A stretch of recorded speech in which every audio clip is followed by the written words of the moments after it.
My name is James Williams Jr., and the video I just posted before this one has got my blood boiling. So I decided to extend it, but it's a little different. This video is basically about the difference in cultural raising of people. Alright? I'm light skinned. My father has never really dated darker women, according to my Aunt Ruth, who was like my serious source about my dad's background history. And when he first met my mom, he thought she was white. So at first he wouldn't date her because during those times, before the 70s, and that Virginia black lady marrying a white man became a legal thing, he was a little bit hesitant about doing shit like that. And interracial shit was generally persecuted. As a person of multiculturalness, I have every right to speak on this, but I have no right to be a racist.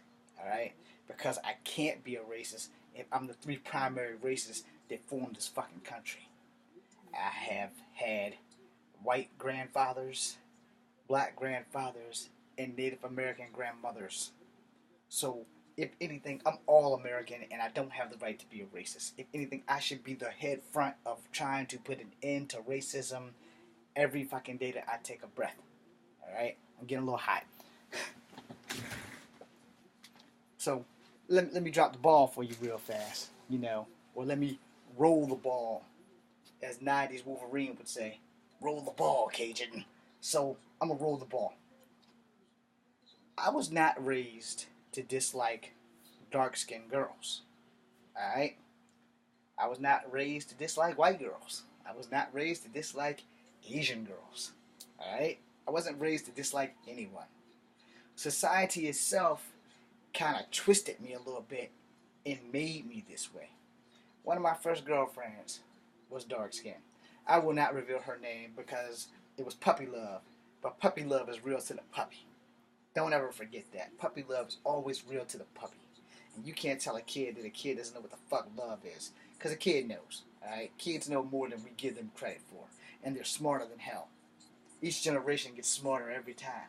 We have to guide them so they don't make any structural mistakes in their life. Now, from kindergarten to the first grade, this girl was in the same school with me, and she did things to make me upset.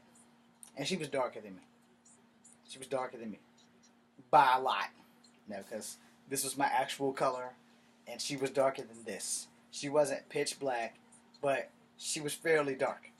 Blacker the berry, sweeter the juice. She wasn't so black that the black stereotype jokes would be thrown in. Okay? But she was darker than me. I would say, if you know Lonnie Love, she's about her color. Which isn't that bad, Now, we have different shades of black. Alright? So I'm trying to make this sound like I'm not being a racist. But we have different shades of black. Everybody black know exactly what the fuck I'm talking about. It's like 7 black skin tones. Because I'm not going to go into it, but it's like 7 black skin tones. Maybe 8 to 11 black skin tones. It just depends on your region of society. And she would do things in school to piss me off. Alright? So that was my first bad experience. But I only messed with black girls because I didn't know that I wasn't all the way black. And I had mad crushes on lots of white girls in those grades too, but the black girl was the only one who would give me a shot. So I took it. And she only liked me because I was light-skinned. I guess I don't really know what her emotional level was. I can only speak from my emotional level, which was fucked up. But, at kindergarten and first grade, what do we really know? We know we have feelings that we can't explain. And we know we have feelings that we can't really express to our parents without feeling like we're doing something wrong. So as I got through school, time I got to like the 5th grade, I think, 4th or the 5th grade, one of them, I was messing with a girl down in Smithfield, Virginia, and she totally broke my heart. Alright? I was 12 years old, so whatever grade you are in when you're 12, I was in that grade, and I was gonna move in with my dad, but then when they said I had to repeat that same grade that I just passed, and I was like, nah, hell nah, I will graduate and then come back down to Smithfield, which is basically what was about to happen. So I'm messing with this girl, and she didn't know that I wasn't a virgin. That I'm not one to rush a chick into sex. We were 12 years old, and we shouldn't be fucking in the first goddamn place. So I'm trying to get with her. I'm not going to reveal her name either. She broke my heart like really, really bad. She was the fall of me ever really messing with black chicks until the next black chick came along, which totally ended me ever going after black chicks. And I won't reveal her name either. But she had a spree motorcycle, moped, whatever. Nothing like the scooters the kids got today. But it wasn't a Vespa, it was a spree. So we were down in Smithfield on whatever side of the road my dad lived on in Smithfield, close to the creek and Golden Skillet and shit like that. All hell Miss Ruffin, because she lived right next door to Miss Ruffin at the time. Anyway, so I'm hanging with the girl. I'm doing everything right. At least I think I'm doing everything right. And so we started together like in like June, July. So summer's just getting started basically. And she's always making fun of Jimmy for the first time, whatever. And I'm thinking I'm about to smash. So, you know, I'm trying to take it slow because I want her to want to do it. I don't want to like try to rape the girl and all that shit. Because I already knew what I was doing. I didn't know nothing about condoms, but at 12 years old, no one knows anything about condoms. They probably do now, but I didn't. And when you're 12 years old, your dick really isn't that big. So, probably didn't even have condoms that could have fit that little thing of mine. So, I mean, I'm on her like stank on shit. And she goes, Jimmy, I need space, okay? How many days you need me to get away from you? You know, I need a week. And in that week, she found a new boyfriend, had sex with him, and then did the worst possible thing. Because I'm there until the duration of summertime. So she did the worst possible thing that any woman could ever do to a man. She lied to me and my father and brought that bastard on my porch and said that this was her cousin. When my father went to go pull the Alfred Pennyworth thing to bring us donuts and tea, she told me the truth. So I got to give her respect for that. But you don't bring your new lover to your old lover's house, especially when you ain't even made love to the old lover. So not only did she stab me in the back, but she turned the fucking knife. Now my dad raised me right. I didn't put my hands on her. I wanted to. God knows I wanted to, because that's some shit you don't do. That's just beyond fucking foul. So I opened the door, and I let her go out. And he said something. I said, no. See, you just got on the James Williams Express. And I expressly put my foot up his backside, and he missed the steps and hit his chin and skid across the concrete. Needless to say, I told her he better be worth it, because every day that he comes here, I'm going to whoop his ass. If he comes past this house, he ain't going to make it home, because I'm going to whoop his ass. So you better get on your spree every morning and go see him. And as luck would have it, that's exactly what she did. She got on her fucking spree and rode past my house at 6 o'clock every fucking morning. Now, I don't know if she went to literally go see him, but he never came back to the neighborhood. Never. I was going to put those kung fu skills to good fucking use, and I told him, I hope the ass was worth it, because if you come through Riverview, I'm going to beat your ass. Your dick is not going to work no more, because I'm going to use every bit of kung fu to fuck you up. He never came back. But she always went to him. I don't know how that relationship worked out. I don't care, because it totally devastated me. I think I cried for like 2 days, man. And I really loved that girl. And that was it. So 2 years later, my dad's friend has a daughter. I'm not going to reveal her name or her dad's name. Keep everything as anonymous as possible. So I'm starting messing with her. Now, I don't know if it's me, but I don't have two-time radar.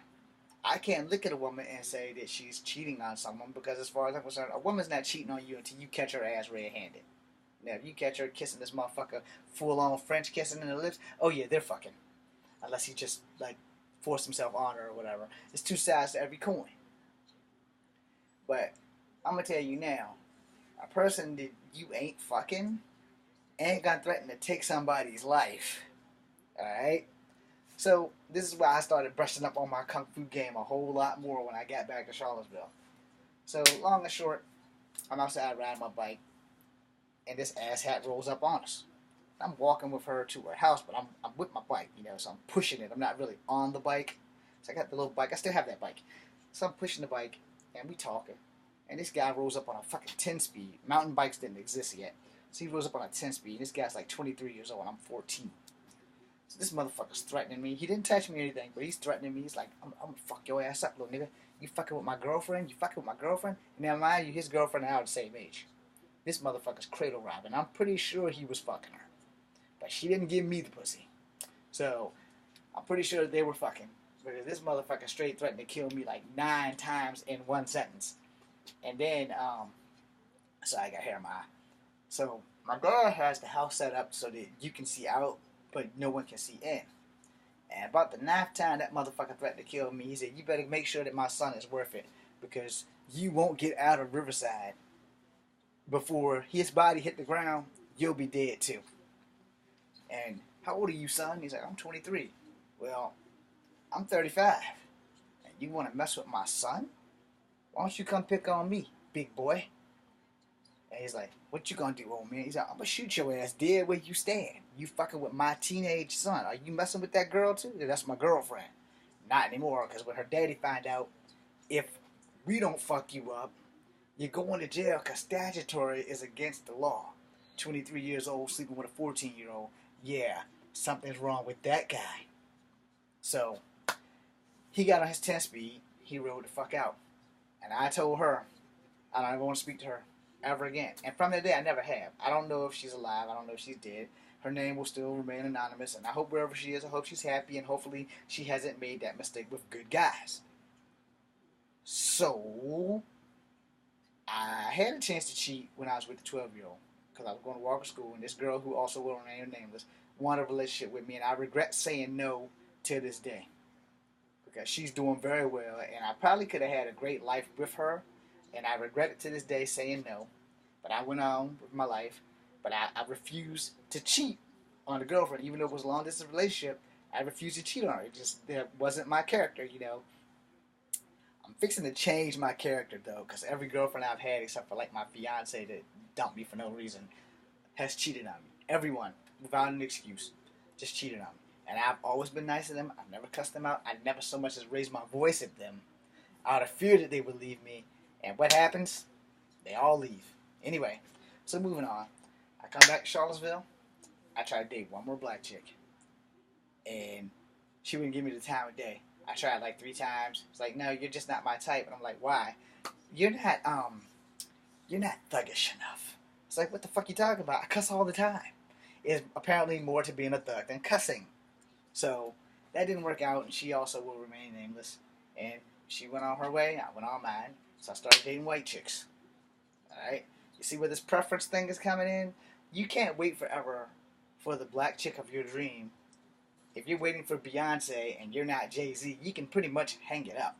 You know, because she doesn't want you. You can't get mad because she doesn't want you. You just have to find a girl that does. White girls tended to give me a little bit more attention than black chicks. Black chicks pretty much laughed at me and did this number. I don't see you, la la la. And it wasn't because I'm short. They just didn't want to acknowledge my existence. So I started messing with white girls. Hey, look, I'm not gay. If black girls don't want me, I got to go somewhere. I have needs. So I started messing with white chicks. White chick after white chick after white chick. And the last white chick, before I stopped messing with them, I was 16. She brought her new boyfriend, my doppelganger, right to my job. And I couldn't get fired. I worked at Kegler's. I did everything I could to get fired. Broke some plates. Couldn't get out. I had a Marine, the boss, and 2 other black guys keeping me from killing this tall-ass, black, skinny son of a bitch that looked just like me. And her name will remain nameless as well. And after that, I stopped messing with white chicks. So I started aiming more towards Spanish and Asian chicks.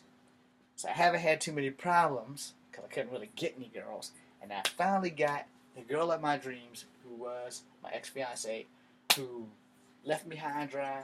I will always have love for her. I never got over it. I just moved forward because I didn't have a choice.